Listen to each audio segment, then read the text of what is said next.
बिहारी। जय गोपी जन वल्लभ गिरिवरधारी।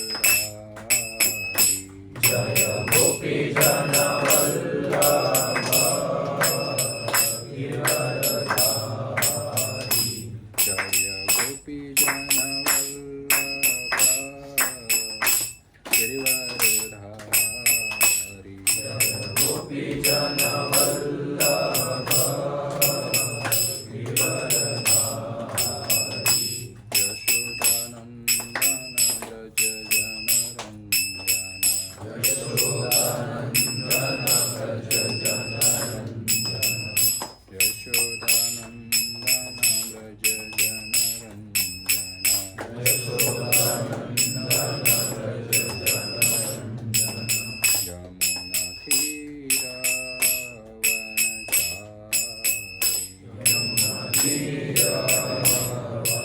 यमुनातीरवनचारी।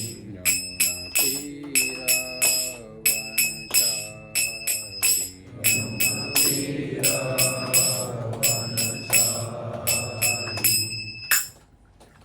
जय ओम विष्णुपाद परमहंस परिव्रजक आचार्य श्री श्रीमती डिवाइन ग्रेस श्री भक्ति सिद्धांत सरस्वती ठाकुर श्रील प्रभुपाद की जय। जय ओम विष्णुपाद परमहंस परिव्रजक आचार्य स्तोत्र श्रीमती डिवाइन ग्रेस भक्ति सिद्धांत सरस्वती ठाकुर श्रील प्रभुपाद की जय। नामाचार्य श्री हरिदास ठाकुर की जय। अनंत कोटि वैष्णव वृंद की जय। प्रेम से कहो श्री कृष्ण चैतन्य प्रभु नित्यानंद श्री अद्वैत गदाधर श्रीवासादि गौर भक्त वृंद की जय। श्री श्री राधा कृष्ण गोप गोपीनाथ श्याम कुंड राधा कुंड गिरि गोवर्धन की जय। वृंदावन धाम की जय। मायापुर धाम की जय। जगन्नाथपुरी धाम की जय। द्वारका धाम की जय। यमुना देवी की जय। गंगा देवी की जय। भक्ति देवी की जय। तुलसी देवी की जय। वृंदा देवी की जय। बृहद मृदंग की जय। All glories to assembled devotees. All glories to assembled devotees. All glories to assembled devotees. All glories, all glories, all glories to Shri Shri Guru and Gauranga. Om Gyan तिमिरान्धस्य ज्ञानाञ्जनशलाकय चक्षुरुन्मिलितं येन तस्मै श्रीगुरुवे नमः। श्रीचैतन्यमनोभीष्टं स्थापितं येन भूतले स्वयं रूपः कदा मह्यं ददाति स्वपदान्तिकं। वन्देऽहं श्रीगुरु श्रीयुतपदकमलं श्रीगुरु वैष्णवां च श्रीरूपं साग्रजातं सहगण रघुनाथान्वितं सजीवं साद्वैतं सावधूतं परिजनसहितं श्रीकृष्णचैतन्यदेवं श्रीराधाकृष्णपादां सहगण ललिता श्रीशाखान्वितां च। हे कृष्ण करुणा सिन्धु दीनबन्धु जगत्पते गोपेश गोपिकान्त राधाकान्त नमोस्तुते। तप्तकाञ्चन गौराङ्गी राधे वृन्दावनेश्वरी वृषभानुसुते देवी प्रणमामि हरिप्रिये। नमो विष्णुपादाय कृष्णपृष्ठाय भूतले श्रीमते भक्तिवेदान्त स्वामिनिधि नामिने। नमस्ते सरस्वते देवे गौरवाणी प्रचारिणे निर्विशेष शून्यवादी पाश्चात्यदेशतारिणे। वाञ्छाकल्पतरुभ्यश्च कृपा सिन्धुभ्यैव च पतितानां पावनेभ्यो वैष्णवेभ्यो नमो नमः। जय श्री कृष्ण चैतन्य प्रभु नित्यानंद श्री अद्वैत गदाधर श्रीवासादि गौर भक्तवृंद। हरे कृष्णा कृष्णा कृष्णा हरे हरे हरे राम राम राम हरे हरे। हरे कृष्णा। फोन साइलेंट पे है सबका।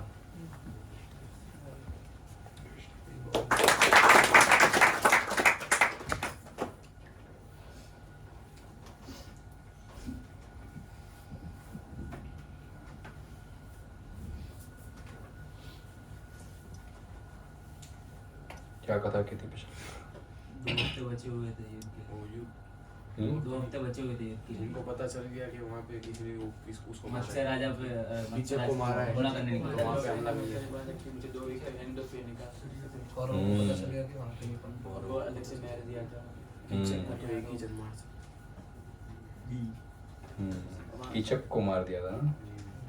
उनको पता चल गया। दुर्योधन ने डिसाइड किया कि अभी हम मत्स्य देश पर, वीरत राजा पर जो है हमला करेंगे। तो दुर्योधन की सभा में एक त्रिगर्त देश के राजा बैठे थे, सुशर्मा। यहाँ पे कोई शर्मा तो है, ये थे, इनका नाम था सुशर्मा। तो ये त्रिगर्त देश के राजा हुए। इन्होंने दुर्योधन को कहा कि मैं पहले जाता हूँ हमला करने के लिए। तो आज हम डिस्कस कर रहे हैं, जैसे महाभारत का मेन क्लाइमेक्स क्या है? हर स्टोरी का एक क्लाइमेक्स होता है। महाभारत का क्लाइमेक्स क्या है? युद्ध, कुरुक्षेत्र का युद्ध, वो मेन है। अभी एक स्कूल जाते स्टूडेंट, 10th स्टैंडर्ड के स्टूडेंट के लिए उसके स्कूल का क्या, पूरे ईयर का क्या क्लाइमेक्स है? Exams, board exams. पर हर बोर्ड एग्जाम के पहले क्या होता है? प्रीलिम्स। अभी किसी के रिजल्ट भी आए लोगों के, प्रीलिम्स मैंने सुना। तो आज हम महाभारत युद्ध के प्रीलिम्स देखेंगे। महाभारत युद्ध के पहले भी पांडव और कौरव का युद्ध हुआ था। थोड़ा मेरा गला तो ठीक है, पर खांसी है।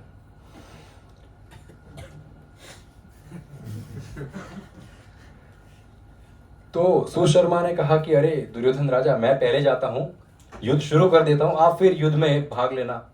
मैं मेरी टीम के साथ पहले जाता हूँ। दुर्योधन बहुत खुश होता है, यस यस गो अहेड, आप युद्ध शुरू करो, हम भी हिस्सा लेंगे। अभी उनको ऐसा कुछ श्योर नहीं है कि, देखो ना, वो हमेशा आप लोग वहाँ क्यों रखते हो उसको, मैंने बोला ना वहाँ आवाज़ आती है उसकी। वो फिर भी आता है कहीं भी रखो। फ्रीक्वेंसी थोड़ा माइक करो।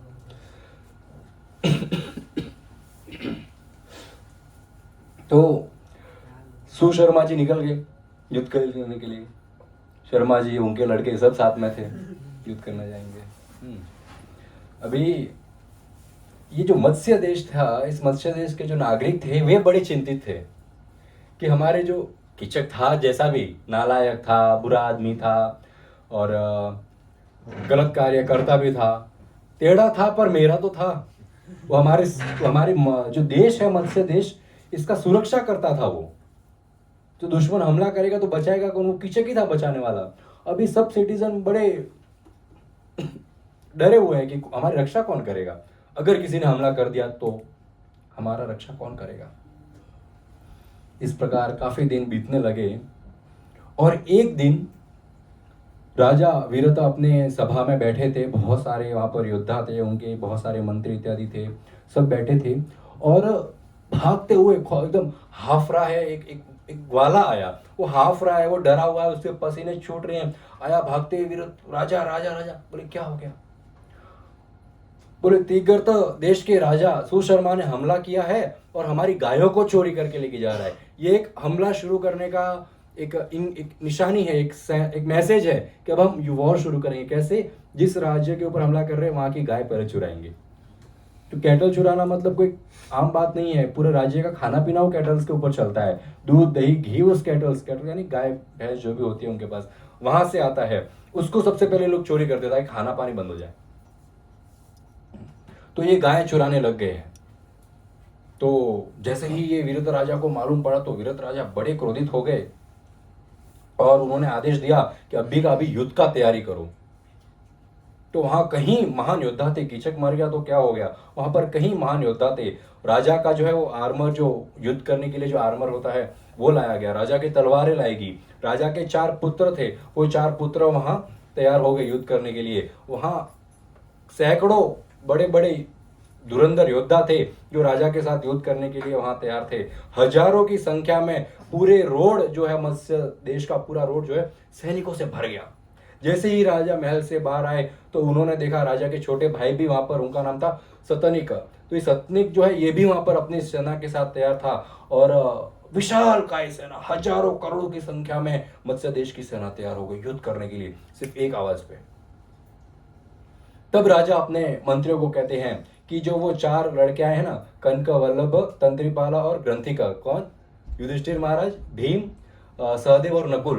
बोले ये चारों भले ही यहाँ पर छोटा मोटा काम कर रहे हैं, उनके ढील से लगता है कि युद्ध कर सकते हैं, ये युद्ध करने में निपुण है। इन चारों को भी बुलाओ और युद्ध में लेके चलो साथ में, जितने ज्यादा उतना फायदा।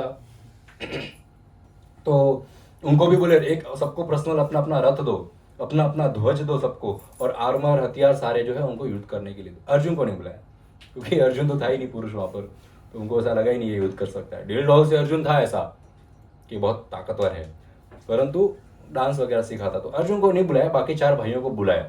अर्जुन की भी बारी आएगी, पर अभी 4 भाइयों की बारी आई, तो इन्होंने भी राजी खुशी एक्सेप्ट किया। भीम तो वेट ही कर रहा था कहीं पे तो कोई युद्ध हो, कहीं पे तो राजा बुलाए। एक कीचक को मार के उसका वार्म अप तो हो गया था, पर अभी थोड़ा और एक्सरसाइज करना है। तो चारों को अच्छे से सजाया और राजा आगे आगे बढ़ रहे हैं। राजा का जो आर्मर है उसके ऊपर सूर्य और चंद्र बने हुए हैं, और राजा मानो ऐसा प्रतीत हो रहा है कि इतने सारे ये लोग, ये सब अलग अलग प्लैनेट्स है और राजा स्वयं सूर्य है। इस प्रकार राजा आगे बढ़ रहे हैं और हजारों की संख्या में वहां पर 1000 हाथी थे जिसके ऊपर बड़े बड़े योद्धा बैठे थे।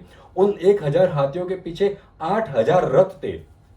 हर एक रथ के ऊपर अनेकों अनेक घोड़े और अनेकों अनेक सैनिक, और उन रथ के पीछे एक घोड़सवार, हर घोड़े के ऊपर एक सैनिक, ऐसे लगभग 60,000 घोड़सवार थे। तो ये टोटल क्राउड था, और पैदल सैनिक को तो गिना ही नहीं उन्होंने।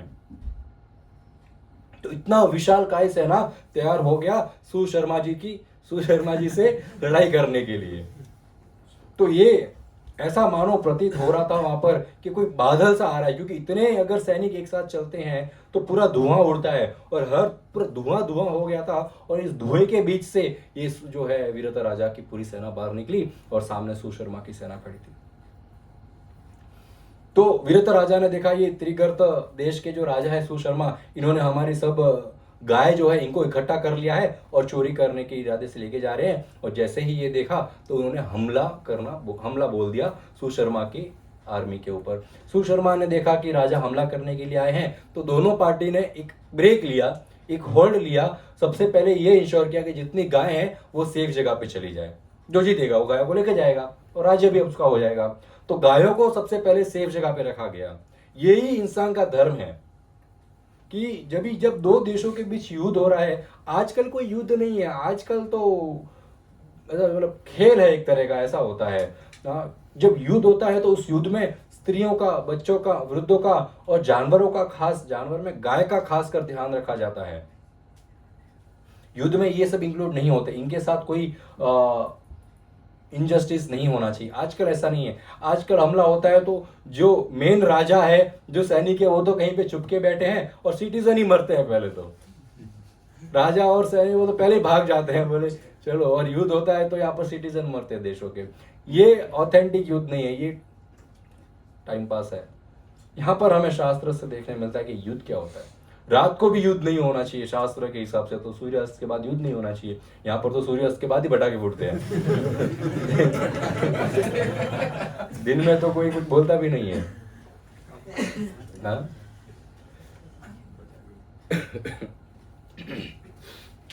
अब वीरत राजा की आर्मी और सुशर्मा की आर्मी के बीच एक भीषण युद्ध शुरू हो गया। ऐसा मानो प्रतीत हो रहा था 2 बड़े बड़े बादल टकरा रहे हैं। जब 2 बादल टकराते तो मालूम है क्या होता है, बिजली करती है। अब ये जब 2 बादल सैनिक रूपी जब टकराए और उसमें जो सैनिक सब एक दूसरे को काट रहे हैं, किसी का गला कट रहा है, किसी का हाथ कट रहा है, और जिसकी तलवारें भीड़ रही हैं, उन तलवारों में से ऐसी चिंगारियां, ऐसा थंडर निकल रहा है मानो 2 बादल है और उसमें हर जगह से अलग अलग लाइनें निकल रही है थंडर की।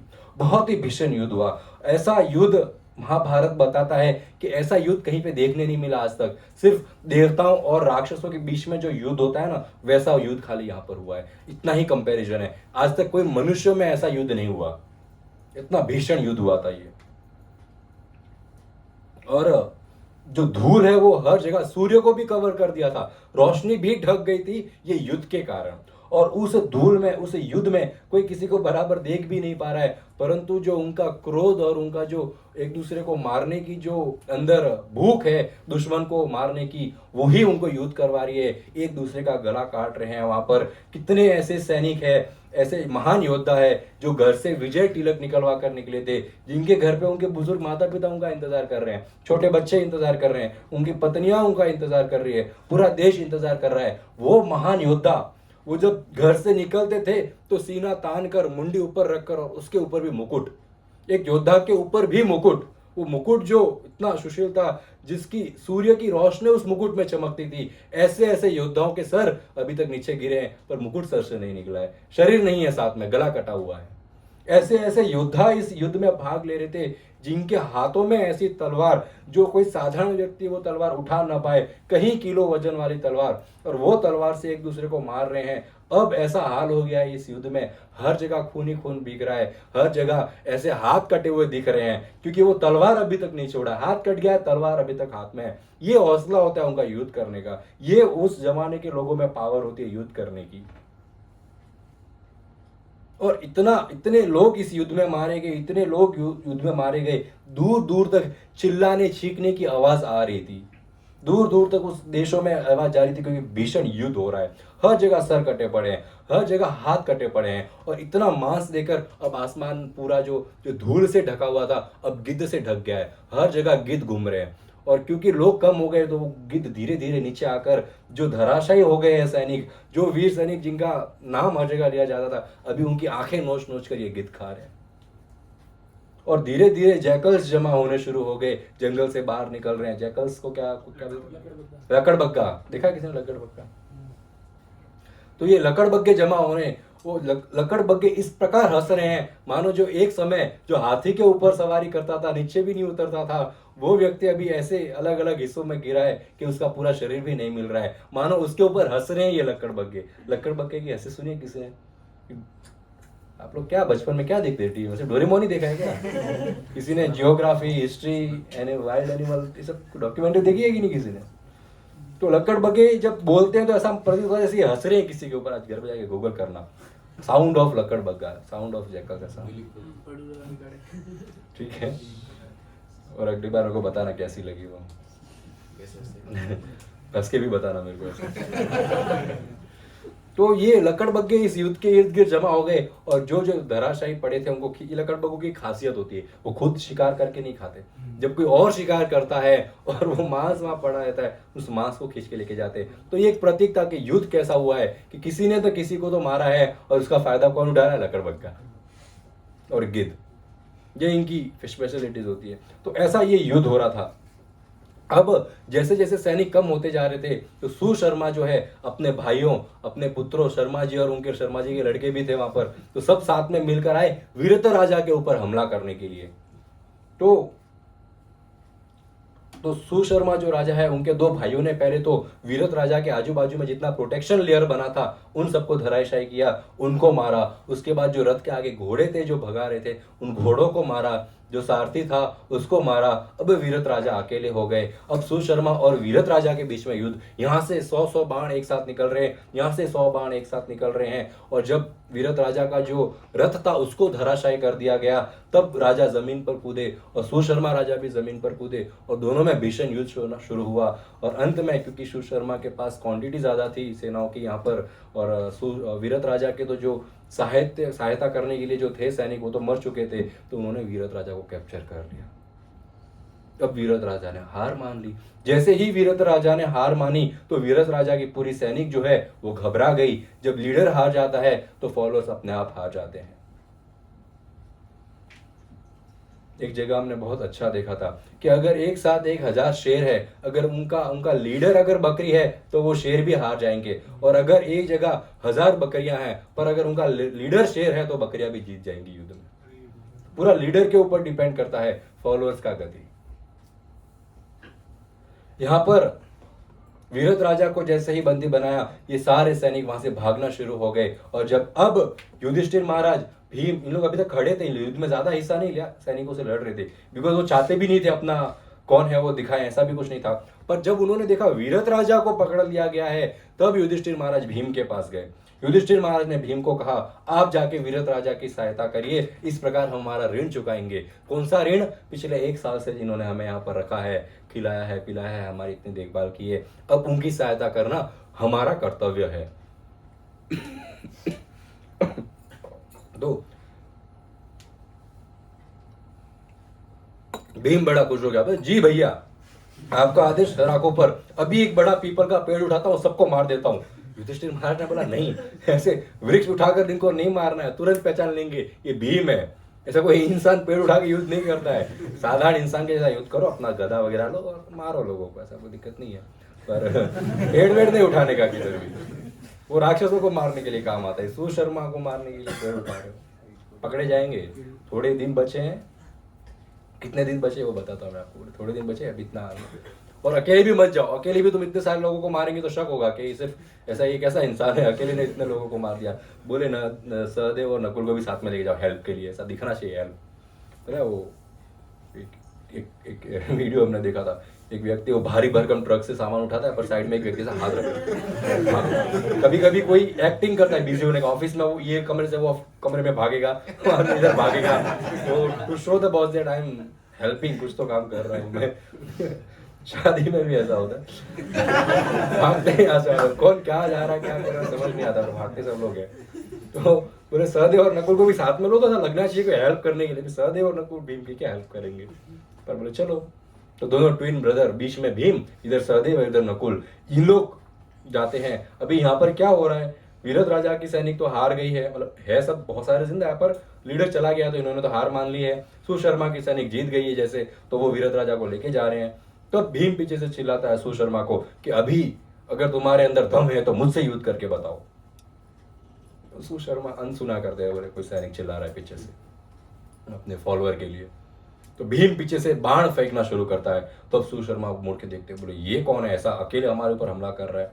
और फिर सुशर्मा जो है भीम से युद्ध करना शुरू हो जाते हैं। और भीम और सुशर्मा एक दूसरे तक पहुंचे, इतने में सहदेव और नकुल तो हजारों सैनिकों को मार देते हैं सुशर्मा के। इससे पहले यहाँ तक पहुंचे, भीम सुशर्मा तक पहुंचे। अभी देखो ये युद्ध कैसा है ना, ऐसा नहीं है यहाँ पर सुशर्मा है यहाँ पर भीम है, अभी दोनों एक दूसरे के पास आ रहे हैं युद्ध करने के लिए, ऐसा नहीं।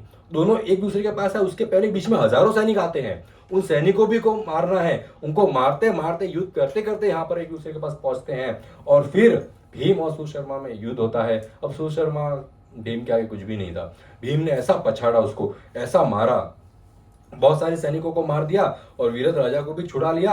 और सुशर्मा का बाल पकड़ पकड़ के उसको घसीटा और मारा, फिर उसको पंच मारे, फिर उसको बेहोश हो गया, वो बेहोश हुआ। तो और जब युधिष्ठिर महाराज और भीम को देखा कि ये युद्ध करने गए हैं, तो वीरथ राजा की पूरी सेना वापस आ गई। बोले अभी भी हमारे पास है, अभी भी हमारे पास ऐसे लीडर बच्चे हैं जो युद्ध कर सकते हैं। तो सारी वीरथ राजा की सैनिक जो है वापस आ गए थे। अब यहाँ पर वीरथ राजा तो बच गए, वीरथ राजा को छुड़ा लिया। तो भीम इस बेहोशी हालत में जो ये सुशर्मा को पकड़ा है, सुशर्मा के बेटे वगैरह सबको मार दिया, कभी कोई नहीं बचा भाई वगैरह। इसको बाल उठा के बेहोशी की अवस्था में ही वीरथ राजा के कदमों में फेंक दिया भीम ने। बोले ये लो आपका दुश्मन। अब वीरथ राजा इतना खुश होते हैं। भीम बोलते हैं कि आदेश करिए अभी इसको मार देता हूँ। वीरथ राजा ने मारना नहीं है, बड़े दयालु है। तो बोले इसको होश में भी तो लाना है ना। तो भीम वापस उसका बाल पकड़ के उसको खड़ा करता है ऐसा। तो वो होश में आए तो फिर वीरथ राजा ने बोला कि अभी हम आपको मारेंगे नहीं, पर ऐसा गाय चोरी करना ये सब शोभा नहीं देता आपको, बिना मतलब क्यों किसी से युद्ध करना। बोले हम आपको जाने देते हैं, एक शर्त है, जिस राज्य में भी जाओगे वहां पर बोलना आप वीरथ राजा के नौकर है, यू आर स्लेव ऑफ वीरथ राजा, ऐसा बोलना। आपको हराया है मैंने बुरी तरह, तो ही आपको मैं जिंदा जाने देता हूँ। क्या बोलेगा सुशर्मा बेचारा बैठा ऐसा मुंड नीचे करके। फिर वहां से उसको तो रवाना किया। अब रवाना किया तो वीरथ राजा जो है, ये युधिष्ठिर महाराज और पांडव, चारों पांडव यहाँ पर थे, भी जानते नहीं है पांडव, इनके हिसाब से तो ये नौकर है यहाँ पर। इनका इतना पराक्रम देखकर वीरथ राजा इतना खुश हो गए युधिष्ठिर महाराज, और इनको बोलते अभी आपको नौकरी करने की कोई आवश्यकता नहीं है, आप मेरा आधा राज्य ले लीजिए, आप राज करिए, यू आर बेस्ट, आप सबसे उत्तम है, आपने मेरे को बचाया, वरना मैं कहाँ अभी बचने वाला था। अब मेरे सारे रिश्तेदार, मेरा परिवार अभी जिंदा है केवल आपके वजह से, सब कुछ ले लीजिए, आपको उत्तम धन दिया जाएगा, उत्तम घर दिया जाएगा, आपका उत्तम से उत्तम शादी करवाया जाएगा आप सबका, और आप आराम से यहाँ पर रहिए। तो युधिष्ठिर महाराज कहते नहीं, इसका हमको कोई जरूरत नहीं है, कल को आपको मालूम पड़ जाएगा वो तो हमारे पास क्या क्या है और आप कुछ दे भी नहीं सकते इतना, ऐसा युधिष्ठिर महाराज का धन ऐश्वर्य तो ऐसा है, वीरथ राजा क्या देंगे। पर युधिष्ठिर महाराज ने कहा इसकी कोई आवश्यकता नहीं है, आप राज्य में खुशियां बटाइए, मिठाइयां बंटवाइए, जश्न मनाइए। ऐसा करके ये युद्ध तो खत्म हो गया। अब अगला दिन शुरू हुआ, सब युद्ध का जो है सब खत्म हो गया। नेक्स्ट डे हुआ। अभी वीरथ राजा है कुछ काम से बाहर चले गए, और वीरथ राजा की जो गद्दी थी उनके ऊपर उनका पुत्र बैठा था। उनका पुत्र का नाम है भूमिंजय। तो वीरत राजा के जो पुत्र है भूमिंजय, वो राजा के सिंहासन पर बैठे थे। अर्ली मॉर्निंग का टाइम था और फिर से हाफता हुआ, पसीने छूट रहे, एक ग्वाला भाग के आया, बचाओ बचाओ बचाओ। भूमिंजय बोले कल ही तो सेम हुआ था, आज फिर से? बोले वो सुशर्मा वापस आया क्या? अभी तो उसके बाद टीम भी नहीं बची है, क्या आएगा वापस? ग्वाला बोलता है कि कौरवों की सेना खड़ी है बॉर्डर पे, इतनी विशालकाय सेना है। वो ग्वाला बोलता है कि मैंने जिंदगी में इतने लोग एक साथ कभी देखे नहीं। अभी भूमिंजय बोलते हैं हो तो क्या हुआ? अभी वो सभा इतना अर्ली मॉर्निंग था कि ज्यादा सैनिक वहां पर नहीं थे। तो भूमिंजय की पत्नी और उसकी सिस्टर और राज्यसभा की कुछ ऐसे ही औरतें, लेडीज सब बैठी थी, टाइम पास हो रहा था। तो भूमिंजय बोला मैं अपना पराक्रम बताता हूँ। बोले चलो अब मेरा आर्मर लाओ, मैं अकेले जाऊंगा। कौरव क्या चीज है, अभी उनको मारूंगा। मेरी गायों को कैसे चोरी करे? कौरव भी गाय चोरी कर रहे थे। मैसेज है कि युद्ध शुरू करना है, वरना तो क्या करेंगे। तो भूमिंजय बोलते आई विल फाइट देम, अकेले जाऊंगा, बस खाली मेरे को अच्छा सारथी चाहिए जो घोड़े अच्छे संभाल सके, मेरा रथ संभाल सके। ऐसा कोई व्यक्ति हो तो मैं युद्ध के लिए अभी जाता हूं, सबको मार दूंगा, सबको पछाड़ दूंगा, देखो कौन आता है यहाँ पर। घमंड था ना कल की जीत का। तो सब स्त्रियां भी खुश हो गई, बोले हाँ आप युद्ध के लिए जाएंगे, वेरी गुड वेरी गुड, अकेला अकेले जाएंगे वो भी।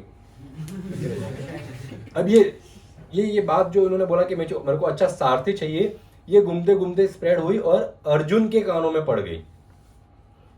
अर्जुन के कानों में जो है ये आवाज बात पड़ गई। इसका बृहन्नला, अर्जुन का नाम क्या था? बृहन्नला ऐसा नाम था, बृहन्नला। तो अर्जुन के कान में ये बात पड़ गई। तो अर्जुन गए द्रौपदी के पास और द्रौपदी को बोला कि आप जाके भूमिंजय को बोलो कि ये जो बृहन्नला है, ये जो अर्जुन है, ये पहले अर्जुन के सारथी थे, तो इनको स्किल्स है, रथ कैसे हाँकते हैं, इनको बड़ा अच्छा है। तो द्रौपदी जाती है भूमिंजय के पास कि हमने सुना आप युद्ध पे जा रहे हैं, आपको सारथी चाहिए, आप बृहन्नला को लेके जाओ, आप अर्जुन को लेके जाओ। अर्जुन तो नाम नहीं लिया। तो वो थोड़ा डाउट करता है, बोले वो पुरुष भी नहीं है और युद्ध में मैं उसको कैसे लेके जाऊँ? शर्म आएगा ना, अकेला राजकुमार युद्ध करने आया है, किसको थर्ड जेंडर को लेके युद्ध करने आया है। थोड़ा शर्म आ गया। पर उत्तरा भी बोलती है फिर और द्रौपदी भी रिक्वेस्ट करती है कि वो अर्जुन के सारथी थे, वो बहुत अच्छे टैलेंटेड है, आप उनको लेके जा सकते हो। तो फिर ये बोलता है अभी कोई ऑप्शन तो अवेलेबल है नहीं, बहुत सारे बेस्ट जो थे इनके मैन वो कल मर गए थे, बहुत सारे सारथी कल युद्ध में मर गए थे, ज़्यादा ऑप्शन भी अवेलेबल नहीं था। तो बेगर्स आर नॉट चूजर्स, वो बोले कि अभी यही उपलब्ध है। तो बृहन्नला को बुलाया गया, बोले आप आएंगे हमारे साथ? तो अर्जुन बोलते कि मैं क्या करूंगा वहाँ आके, मुझे कहाँ युद्ध आता है। बोले हमने सुना है आप अर्जुन के सारथी थे, तो आपके अंदर थोड़ा बहुत तो स्किल्स होगा। बोले अगर आप आदेश करते हैं तो आ जाता हूँ। तो बोले लाओ इनके लिए आर्मर लाओ। तो आर्मर लाते तो भी अर्जुन उसको उल्टा पहनते हैं। तो वो सभा की सब स्त्रियां हंसती है, बोली कि ये ब्लाउज नहीं है बृहन्नला, ये ब्लाउज नहीं आर्मर है, ये सीधा पहनो इसको, तुमको सिर्फ डांस करना ही आता है, तुम वहाँ पे क्या करोगे जाके। तो फिर भूमिंजय खुद आते हैं, उसको अच्छे से पहनाते हैं। अभी देखो ना, आर्मर पहना है, लंबा सा उन्होंने चोटी गूथा हुआ है अर्जुन ने, हाथ में कंगन है। अब युद्ध के लिए निकलते हैं। तो वहां की स्त्रियां मजाक में बोलती है बृहन्नला को, बृहन्नला अगर तुम युद्ध जीत जाओ ना तो राजाओं की सबकी धोतियां खोल के लेके आना, बहुत महंगे बड़े महंगे महंगे सिल्क के कपड़े पहनते हैं, कौरव है भाई, तो बड़ी महंगी महंगी सिल्क होगा, आप लेके आना, हम साड़ियां बनाएंगे सब उसकी। तो अर्जुन भी हंसता है कि अरे हाँ मैं जीत गए तो जरूर ले आऊंगा, हम सब पहनेंगे फिर। ऐसा ही माहौल है वहाँ पर। तो यही इसके ही साथ जो है हमारे अर्जुन रथ हाँकते हैं और राजा भूमिंजय बड़े गर्व के साथ बैठे हैं, ब्राह्मणों को आशीर्वाद देते हैं, विजयी भव, आपका जीत हो। और इस प्रकार सेना वहाँ पर कौरवों की खड़ी है और कैपिटल से निकलते हैं बृहन्नला हमारे अर्जुन, और पीछे राजकुमार बैठे हैं। और जैसे ही उनके नज़र में कौरवों की सेना पड़ती है, भूमिंजय बोलते अरे रुको रुको रुको।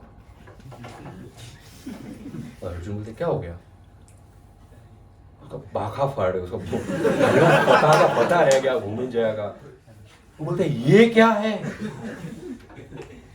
इतने सारे कल जो आए वो 2% भी नहीं थे, जो सुशर्मा लेके आया था, जिनके साथ इतना युद्ध हुआ था, वो इस सेना का 2% भी नहीं है। ऐसा प्रतीत हो रहा था कि ये सिर्फ इंसानों की ही जमीन है, सिर्फ और सिर्फ सर घोड़े हाथी दिख रहे थे, कहीं पे जमीन दिखी नहीं थी, न दाएं में कोई एंड दिख रहा था सैनिकों का, न बाएं में कोई एंड दिख रहा था, न पीछे कोई एंड दिख रहा था। जहां तक नजर पड़े, वो टीवी सीरियल में बोलते हैं ना, कोई गांव में कोई जाता है तो बोलता है जितनी नजर पड़ रही है हमारी जमीन, ऐसा। तो वो जितनी नजर पड़ रही है सिर्फ कौरव ही कौरव की सेना।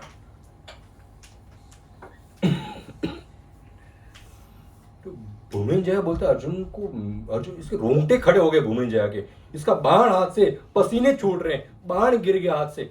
वो बोलता है कि ये क्या है, मैं यहां पर युद्ध नहीं कर सकता। बोले ये सेना है, अगर देवता गण भी आ जाए ना अपनी पूरी टीम लेकर यहाँ पर युद्ध करने के लिए, इनके सामने कुछ नहीं है।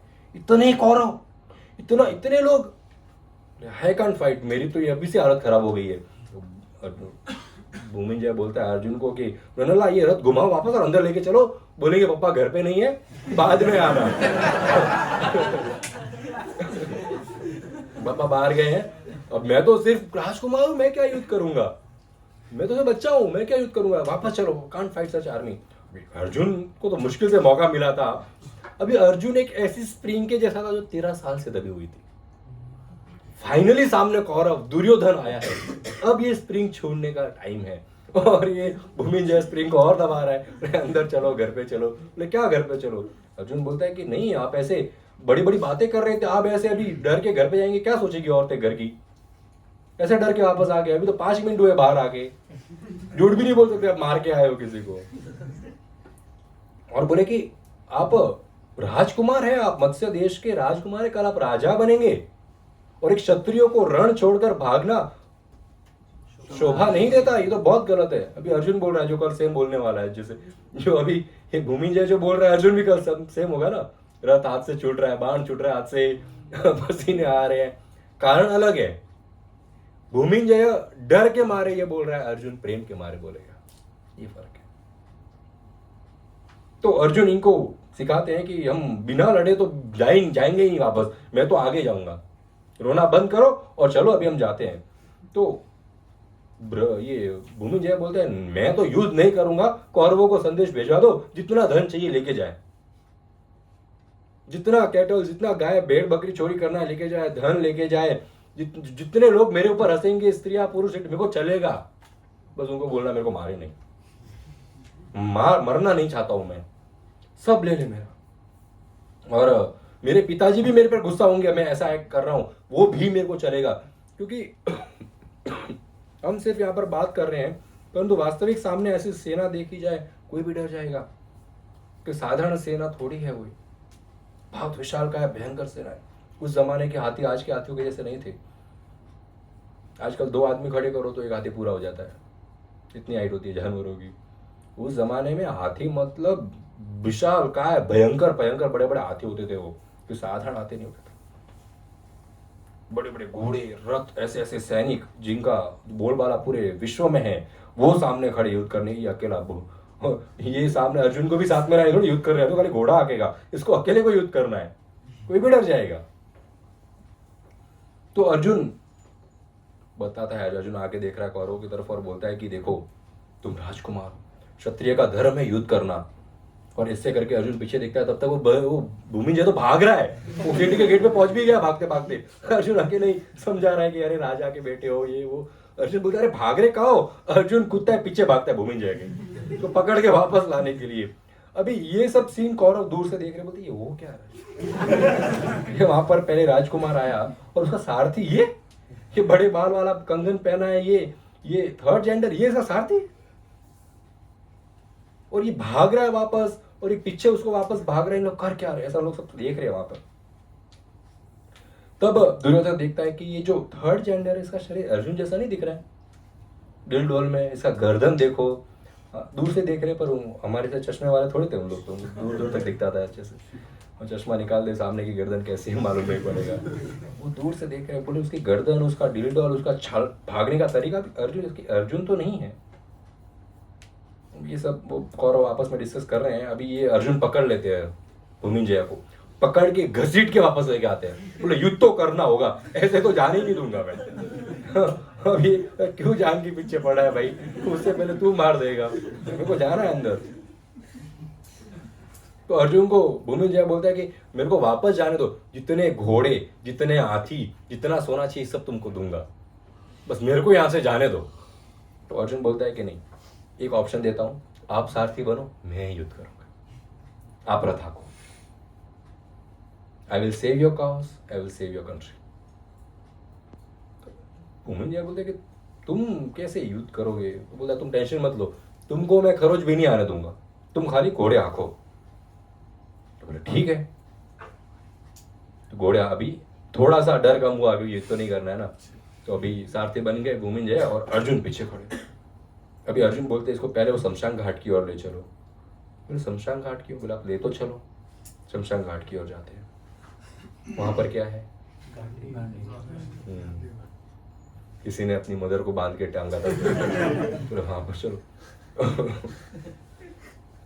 अब कुरु लोग ये सब सीन देख रहे हैं, बोले भाग के आए, सीट भी बदल लिया, कहीं और जा रहे हैं। बोले चल क्या आ रहा है इनका, ये युद्ध क्यों नहीं कर रहे हैं? तो आपस में डिस्कस कर रहे हैं। बोलते कि ये दुर्योधन बोलते लग तो अर्जुन ही रहा है। तब द्रोणाचार्य बोलते कि मेरे को अभी बुरे संकेत दिखने शुरू हो गए हैं। देखो कैसे जैकल्स उड़ रहे हैं, देखो कैसे हवाओं ने अपना दिशा बदल दिया है, देखिए कैसे काले बादल पूरी जगह छा गए हैं। मतलब अभी हमारी मृत्यु होने वाली है और हमको सिर्फ अर्जुन ही मार सकता है। हो ना हो ये अर्जुन ही है। दुर्योधन को बोलता दुर्योधन अपनी सेनाओं का ध्यान रखो, कल सेना ही नहीं बचेगी ध्यान रखने के लिए, वरना तो take care of your army. आज कहीं लोग मारे जाएंगे और ये शायद अर्जुन है जो हम सबको मारेगा। और ये अर्जुन 13 साल तपस्या करके आया है, इसके पास दिव्य अस्त्र है, इसके पास ऐसा पावर है कि अब हम ये किसी को छोड़ेगा नहीं जिंदा। अब दुर्योधन बालक बुद्धि है, बोले द्रोणाचार्य अगर अर्जुन है तो हमने इसको पकड़ लिया अज्ञातवास में, अब ये वापस 13 साल जाएगा, वापस वनवास में चला जाएगा, तो हम तो कोई टेंशन ही नहीं है। और अगर अर्जुन नहीं है तो हम किसी को भी मार सकते हैं। और ये तो थर्ड जेंडर है, इसको क्या बड़ी बात है मारना, बोले तो इसको मार ही देंगे। अर्जुन है तो इसको हरा देंगे, पकड़ लिया, टच धप्पा, अर्जुन का धप्पा, वापस जाना। इतना दिमाग चलता है उसका। अभी बोले पकड़ा तो जाएगा। भीष्म पितामह भी थे, वहां पर द्रोणाचार्य थे, वहां पर कृपाचार्य थे, वहां पर अश्वत्थामा था, वहां पर कर्ण था, वहां पर 100 के 100 कुरु भाई थे और हजारों की संख्या में से भीष्म पितामह के पास जाते हैं द्रोणाचार्य। जरा कैलकुलेट करो ना, उनको 13 साल अभी तक तो बाकी है ना, पूरा हुआ तो नहीं है ना। अब in the mean time in लोग शमशान घाट पहुंच गए, अर्जुन और भूमिंजय। अर्जुन भूमिंजय को बोलता है कि ये पेड़ के नीचे रोको, कर ऊपर चढ़ के वो पोटली लेके आओ। भूमिंजय बोलता है कुछ मजाक कर रहे हो क्या, वो किसी की माँ है मरी हुई, और आपको शर्म नहीं आती है? अच्छा मैं राजकुमार हूँ, राजकुमार को एक मरी हुई लाश टच करवा रहे हो? अर्जुन बोलता है इतना मैं आपका रिस्पेक्ट करता हूँ, आप राजकुमार हो, मैं राजकुमार से ऐसा कोई कार्य करवाऊंगा नहीं, मरे हुए शरीर को, शव को मैं टच नहीं करने बोलूंगा, उसमें वेपन से मेरे, आप वो ले आओ। अब भूमिंजय ऊपर चढ़ता है कि देखो ये अफवाह भी कैसी पांडवों ने फैलाई थी, राजा तक डर रहा था शमशान घाट जाने के लिए, लेकिन मरा हुआ लटक रहा इधर। तो अब वो उतना भारी है, वो वेपन सभी 5 पांडवों के वेपन से, और ये भूमिंजय बेचारा सम हाव मरते गिरते पटकते वो सबको नीचे लेके आया। गांठ खोली तो ऐसे ऐसे देवी अस्त्र, गांडीव, बाण, गदा, तलवारें, बाप रे ऐसे ऐसे बाण। तो ये भूमिंजय बहुत शौक हो जाता है, अर्जुन को बोलता है ये सब किसके अस्त्र है? लग तो पांडवों के रहे हैं, कहीं उनके ही तो नहीं है, ये किसके अस्त्र है? तब अर्जुन बोलता है कि देखो ये है गांडीव, ये गांडीव ब्रह्मा जी का बाण है। ब्रह्मा जी ने इंद्र को दिया, इंद्र ने सोम देवताओं को दिया, सोम देवता ने वरुण देवता को दिया, वरुण देवता ने ये अर्जुन को दिया। और इनके ओनर्स कहाँ है? भूमिंजय बोलते हैं ठीक है, तो बोलते कि ये गदा है, ये युधिष्ठिर का है, ये भीम का है, ये सहदेव और नकुल के हथियार है। तो बोलते इनके ओनर्स कहाँ है? तब अर्जुन उनको सब बताता है कि आपके यहाँ पर जो ये हम 5 भाई काम कर रहे हैं ना, हम ये 5 पांडव है, और वो जो दासी थी वो और कोई नहीं, वो द्रौपदी है। तो भूमिंजय तो बोलता अभी तो कौरवों से नहीं, आपसे ज्यादा डर लग रहा है, आपको नौकरी पे रखा हम लोग ने। तो सीधा फ्लैट गिर जाता है अर्जुन के चरणों में कि मैं क्षमा चाहता हूँ कि मैंने आपको सब पहचाना नहीं, और इतना बुरा व्यवहार भी ऐसा नौकरों के जैसा आप लोगों को सबको रखा, पर उसके लिए मैं क्षमा चाहता हूँ। और अब मेरा जो डर है कौरवों को देखकर वो सब खत्म हो गया है। अब आपका चैरिटर बनने का मैं बहुत बड़ा सौभाग्य मानता हूँ कि पूरे विश्व के राजा युधिष्ठिर महाराज के भाई अर्जुन का चैरिटर मैं एक युद्ध में बन रहा हूँ। ये तो मेरा बड़ा सौभाग्य है। अब मैं बहुत खुश हूँ। और अर्जुन जो है अपना वास्तविक पुरुषत्व में आ जाते हैं। अभी चूड़ी और वो सब पहने हुए हैं, अभी तक अपनी कंगन निकाल के फेंक देते हैं और अपना जो ब्रेड होता है छोटी उसको बांध देते हैं सर पे। और अर्जुन ऐलान करते हैं आज अज्ञातवास का जो आखिरी दिन था वो समाप्त हुआ। अब तो मुझे पकड़ भी ले तो कुछ नहीं कर सकते, अब कुछ नहीं होगा, अब हम आजाद है। अब कौरवों को पता नहीं है ये दिन खत्म हो गए हैं, वो काउंट ही कर रहा है 13 साल अभी तक। यहाँ पर इनका अज्ञातवास समाप्त हो गया। आगे क्या हुआ जानना है?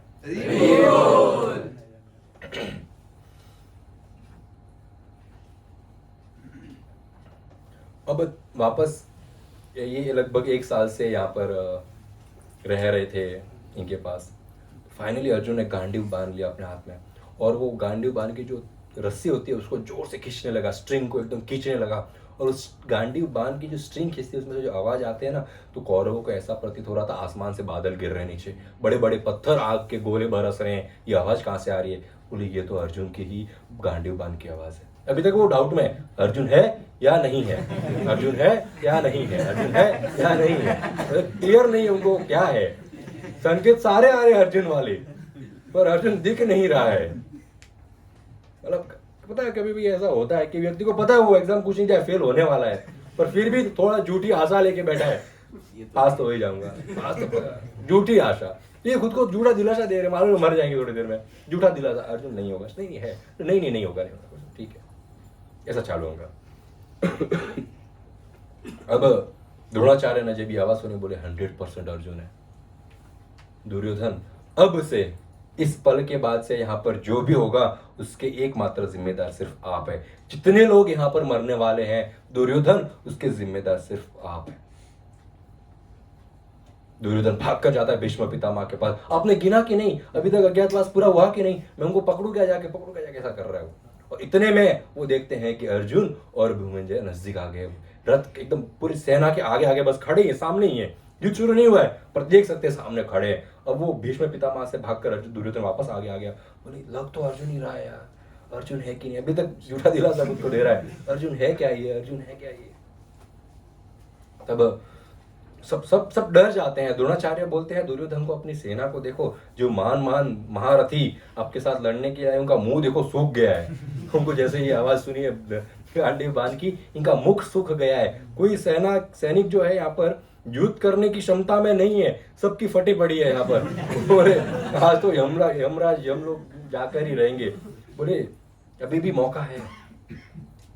तब कर्ण आते हैं। दुर्योधन आदेश देते भीष्म पितामह को, आप युद्ध की तैयारी करो, सब ट्रूप्स वगैरह जो है इकट्ठा करो, अभी हम हमला करेंगे, छोड़ेंगे तो नहीं। तब कर्ण आता है और सबको मोटिवेशनल स्पीच देता है कि आप सब डर क्यों रहे हो, कर्ण के लिए तो मैं अर्जुन के लिए तो मैं अकेला काफी हूं, मैं अकेला अर्जुन को हरा सकता हूं, किसी को मरने नहीं दूंगा, मैं ही सबसे पहले युद्ध करने जाऊंगा। तो कृपाचार्य बोलते बेटा शांत हो जाए, जरा सराउंडिंग देख क्या हो रहा है, यहाँ पर जीतने का कोई चांस ही नहीं है हमारा। ये अकेला अर्जुन हम सब पे भारी पड़ेगा और इसके पास दिव्य अस्त्र है, और ये बच्चों के जैसे डींगे मारना बंद करो। बोले हमारे पास कोई चांस नहीं है, बट भागने का भी कोई चांस नहीं है, क्योंकि इतने महारथी भाग के भी जाएंगे तो शर्म आएगा। द्रोणाचार्य भाग के गए युद्ध से। बोले न चाहते हुए भी दुर्योधन के साथ खड़े रह के लड़ना पड़ेगा। जब और ये द्रोणाचार्य जब ऐसा बताते हैं, द्रोणाचार्य कृपाचार्य सब समझाते हैं कि ये सब मत करो, तो अश्वत्थामा आता है बीच में और कर्ण को बोलता है क्यों चिल्ला रहा है इतना, तो चुप हो जा। और तू क्या बोल रहा है कि मैं अकेले अर्जुन के लिए काफी हूं। तूने आज तक कभी अर्जुन से अकेले लड़ाई किया है? तू कभी अर्जुन से जीत पाया है कोई भी युद्ध में? तू आज एक बार भी कभी द्रौपदी को किडनैप कर पाया है अपने जीवन में? आज तक कभी तूने इंद्रप्रस्थ पे हमला किया है? जब ये पांडव राज कर रहे थे कभी इंद्रप्रस्थ जीता है तूने हमला करके? तूने अर्जुन के साथ तेरा एक्सपीरियंस क्या है? 0। जब तू रण से भाग गया था गंधर्वों के साथ युद्ध में, जब अर्जुन ने सबको बचाया था, तो तेरे को उन सब लोग अर्जुन ने बचाया था, तेरा एक्सपीरियंस क्या है अर्जुन के साथ? जितने बड़ी बड़ी डींगे मार रहा है। और जो महान होते हैं ना, अश्वत्थामा कर्ण को बोलता है कि जो व्यक्ति महान होता है ना वो डींगे नहीं मारता है। बोले सूर्य को देख लो, इतना तप है अंदर, पर आवाज कभी सुनाई दी है सूर्य की?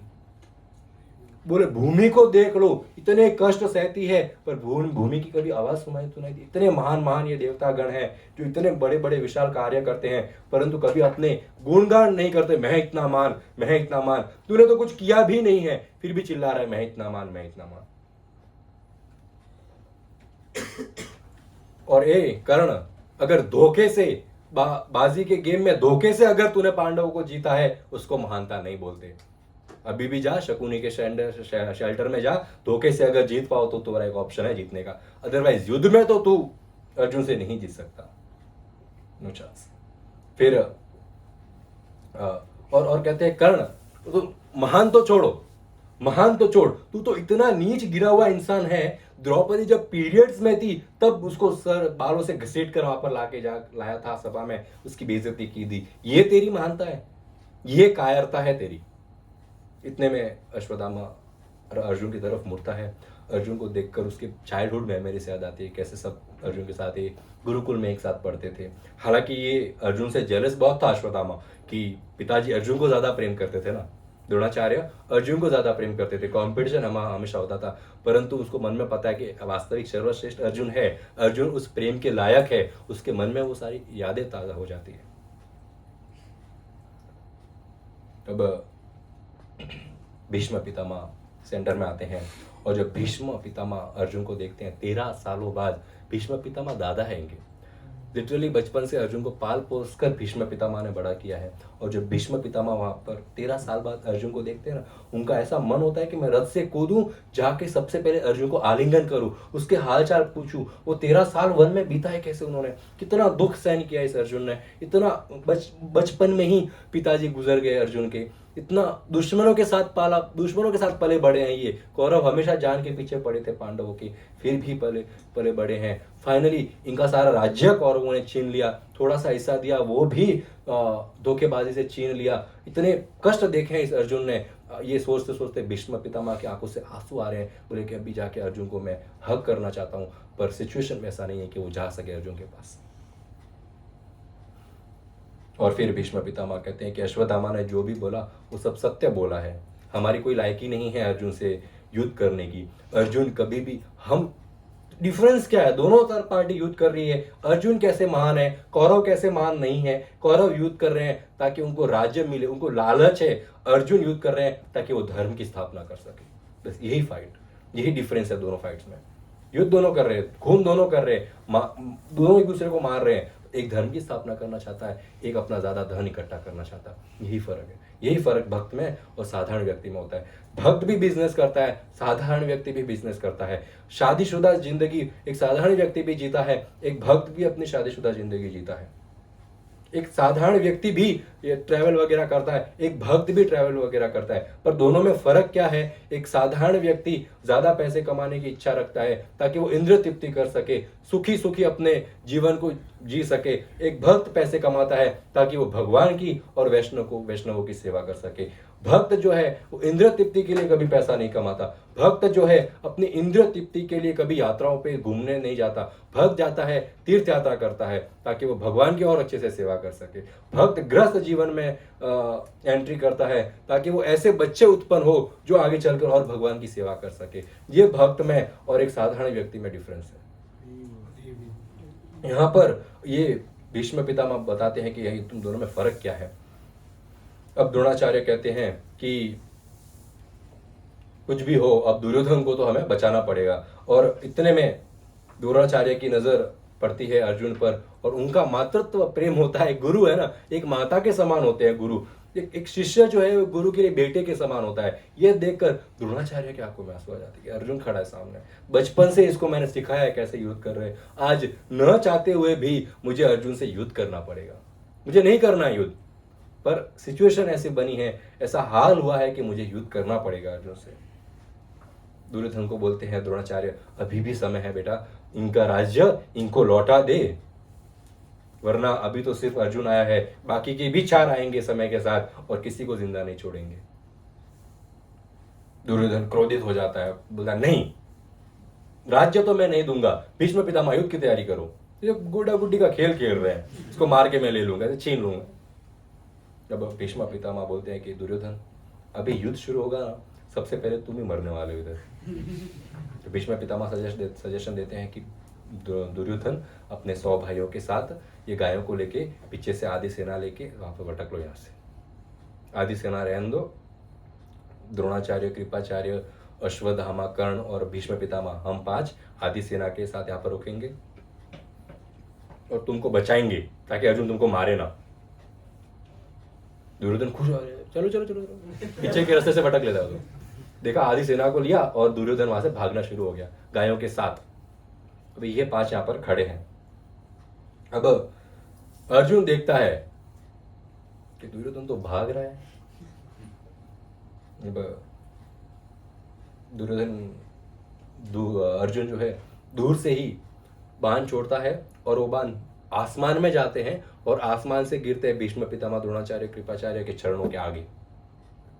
ये देखकर ये भीष्म पितामह और भावुक हो जाते हैं, बोले ये रिस्पेक्ट देखो, ये साक्षात तो अभी आ नहीं सकता रथ से उतर के पैर छूने के लिए, तीर फेंक कर ये हमारे पैर छू रहा है। यहां से ही कृपाचार्य इत्यादि सब आशीर्वाद देते हैं कि तुम्हारी विजय हो अर्जुन। कैसा सिचुएशन है ना, कितना कितना कॉम्प्लिकेटेड है ये, मैं समझ भी नहीं सकता प्यार है कि नफरत है, किसके साइड है इन लोग, क्यों युद्ध कर रहे हैं, किसके लिए युद्ध कर रहे हैं, कुछ समझ ही नहीं आ रहा है। और यही हमारे शास्त्रों का एक ब्यूटी है कि व्यक्ति को ऑप्शन छोड़ा है, तुम जो समझ सको समझो, इसका जो निष्कर्ष तुम निकाल सको निकालो। कोई कहेगा युधिष्ठिर महाराज ने गलत किया, द्रौपदी को सहायता नहीं की, कोई कहेगा युधिष्ठिर महाराज ने सही किया, धर्म का स्थापना किया, अंत भला तो सब भला। तो ये हमारे सनातन धर्म का ब्यूटी है, हमारे ऊपर कुछ थोपा नहीं है, नहीं यही सही है यही करो, ने हमको ऑप्शन दिया है। कृष्ण ने जब अर्जुन को भगवत गीता बताई उसके बाद ये नहीं कहा हे अर्जुन अब जो मैंने बोला है वो करो, नहीं, कृष्ण ने बोला अब अर्जुन हे धनंजय तुमको जो सही लग रहा है वो करो।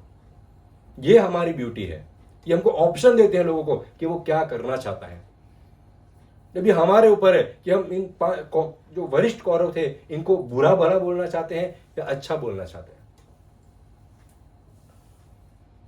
अब जो ये भूमिंजय था ये अर्जुन को पूछते हैं कि ये सब लोग है कौन। एक तो अर्जुन की महानता देखो कि अर्जुन यहाँ पर आए तो आधी सेना वैसे भाग गई, इतनी विशालकाय सेना में खाली एक अर्जुन को देखकर आधी सेना भाग गई, आधी बची है। तो पूछते कि ये है कौन, तो अर्जुन बोलते हैं कि देखो वो जो सोने का कमंडलू लेके खड़े ना वो द्रोणाचार्य है, वो मेरे भगवान के समान है, वो मेरे गुरु है, उनको मैं पूजा करने योग्य है, मैं उनकी पूजा करता हूँ, हमेशा उनकी पूजा करता रहूंगा। अभी हे भूमिंजय जब मौका मिले द्रोणाचार्य की परिक्रमा करना, तुम ये इतने महान व्यक्ति हैं और मैं इसमें से किसी के ऊपर फर्स्ट हमला नहीं करूंगा। अगर उन्होंने मुझे हमला किया तो मैं उनका ये इजाजत मानूं, इसको ऐसे एक्सेप्ट करूंगा कि उन्होंने मेरे को परमिशन दिया है युद्ध करने के लिए, वो चाहते हैं मुझसे युद्ध करना इसीलिए मैं उनसे युद्ध करूंगा, उनको हराने के लिए मैं कभी युद्ध नहीं करूंगा।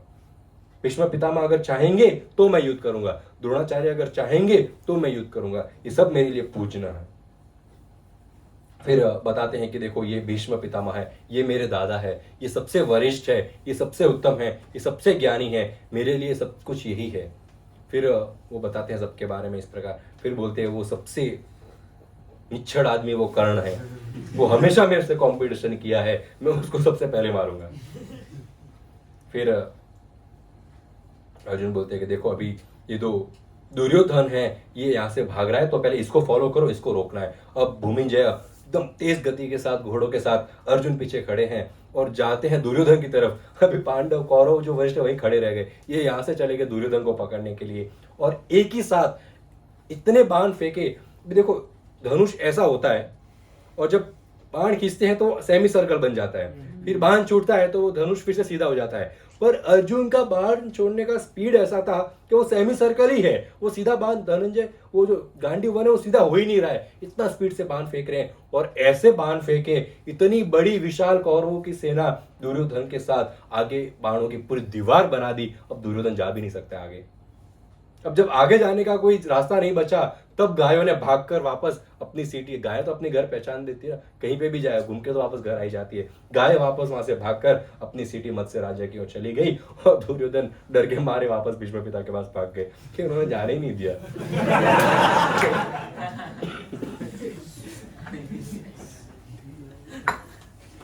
रास्ता ही ब्लॉक कर दिया, उन्होंने क्या जाएंगे, इतने बड़े बड़े तीर फेंके अर्जुन ने, तो एक कितना भी लंबा तीर हो कोई व्यक्ति का रास्ता कैसे रोक सकता है। तो तीर के ऊपर एक तीर, उसके अंदर एक तीर, तीर करके दीवार बनाई अर्जुन ने, कुछ ही सेकंड्स में दीवार बन गई।